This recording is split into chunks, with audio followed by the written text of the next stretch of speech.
Welcome to Chillin' 101. We hope this video helps. In this video, I will show how to make a Toyota Supra in car parking multiplayer. First, you need to choose the right base car. Head over to the in-game dealership and locate the specific vehicle that best resembles the Supra. Make sure you have sufficient in-game currency to complete your purchase. This initial step is crucial for an authentic recreation. Next, let's focus on the aesthetics. Apply a wide-body kit to give your car that aggressive, iconic Supra silhouette. Then, select a set of sporty wheels that complement the overall design.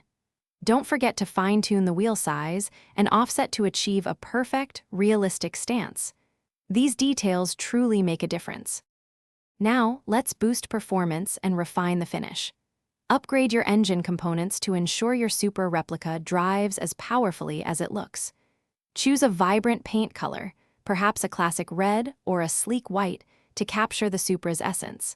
Consider adding custom decals or liveries to give your build a truly unique and personalized touch. Finally, make those crucial last adjustments. Fine-tune your suspension settings to ensure optimal handling and a smooth ride. Take your newly customized Supra for a test drive in various in-game environments to truly appreciate your work. Remember to check the description for a link to the Echo Dot smart speaker and other great deals. Enjoy cruising in your awesome new Supra. Thanks for watching. Consider subscribing if we helped you.